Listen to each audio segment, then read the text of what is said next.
So if you've been curious about how to get started with the Tor network, or if you've heard the term dark web tossed around but weren't quite sure what that actually means, this video should help clear things up. I'll walk you through exactly how Tor works, how to use it safely, and when you might want to combine it with a VPN for even better privacy. And as always, links to full VPN reviews and discount codes will be down in the description if you want to check those out. Now, starting off with how to get Tor up and running, it's actually pretty simple. You'll want to head over to torproject.org where you can download the Tor browser. Once it's installed, just open it up, and on that first screen, you'll see a big connect button. Clicking that button is what links you to the Tor network. And once you're in, you can start browsing just like any regular browser, but with a lot more privacy. So once you're connected, the Tor browser works pretty much like any regular browser, except everything you do runs through the Tor network, which is what gives you that added layer of privacy. You can visit normal websites like bbc.com, but you can also access sites that only exist inside the Tor network. These are the ones that end in .onion and aren't reachable through Chrome, Firefox, or anything else. Now, just a heads up,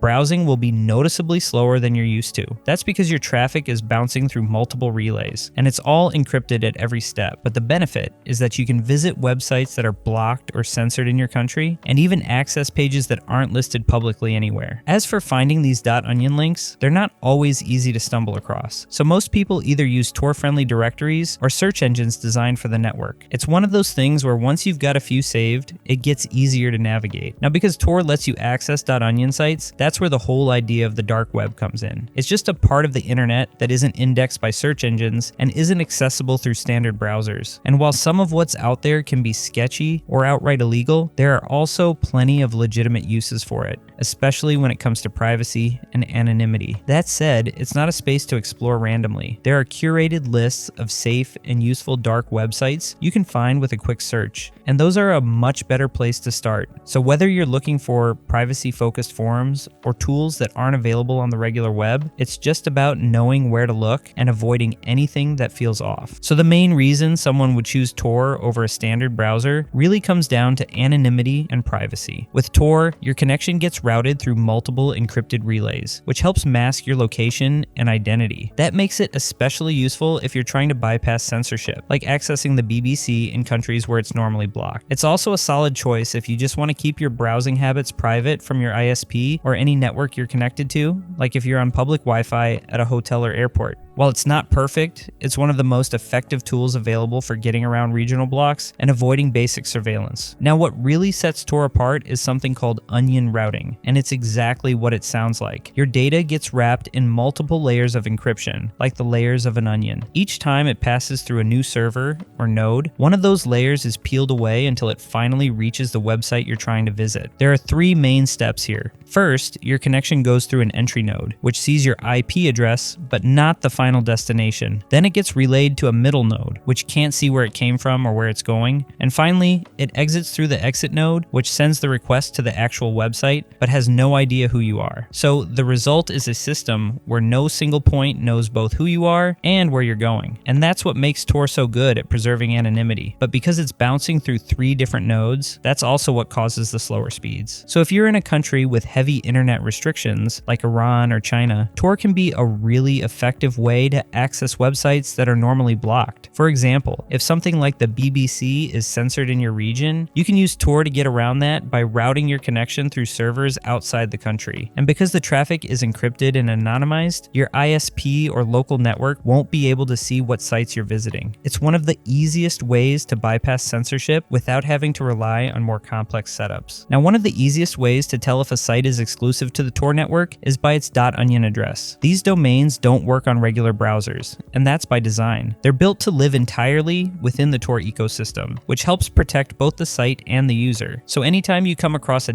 .onion link, just know it's only accessible through the Tor browser or a VPN that supports onion routing. And in most cases, that's where you'll find privacy-focused services, forums, or tools that don't exist on the regular web. So this is something that comes up a lot. Should you use a VPN with Tor? And the short answer is it depends. Technically, the Tor project recommends skipping a VPN unless you know what you're doing. But in practice, it can actually be a helpful combo if privacy is a top priority. It really comes down to the VPN provider and why you're using it. If you're trying trying to hide the fact that you're using Tor from your ISP, or you want that extra layer of protection, then connecting to a VPN before opening Tor is usually the way to go. And if you're going to use a VPN with Tor, stick to ones that are proven to work well with it. ExpressVPN, NordVPN, and Surfshark all support this setup. They don't log your activity, have strong encryption, and have been independently audited, which is key when pairing a VPN with something as privacy-focused as Tor. Now, in terms of updates, NordVPN recently added something called NordWhisper for better obfuscation,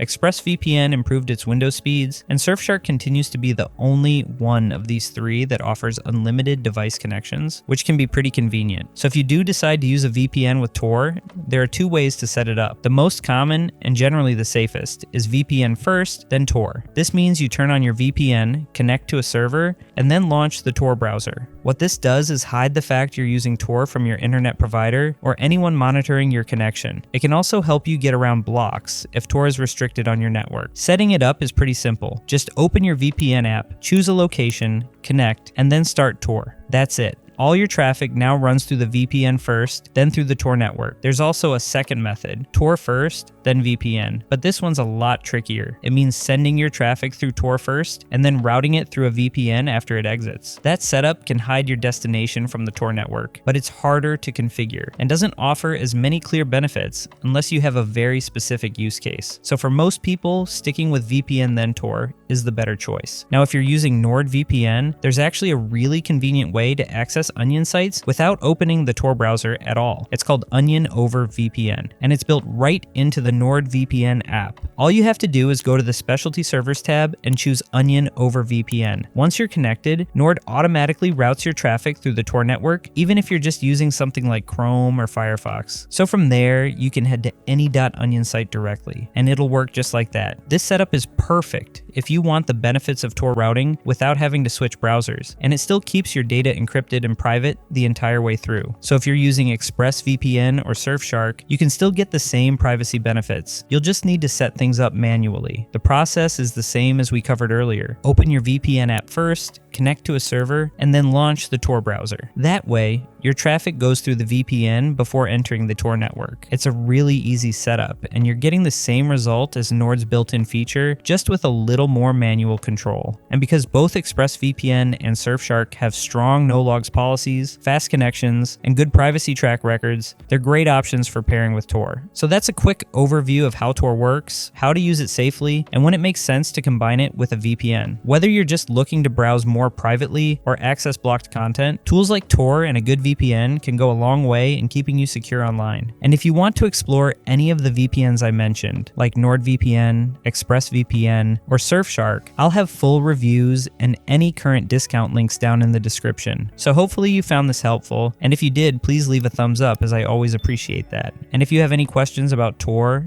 VPNs, or setup tips in general, feel free to drop those in the comments below. I do my best to answer as many of those as I can. Otherwise, thanks so much for watching, and I'll look forward to seeing you in the next video.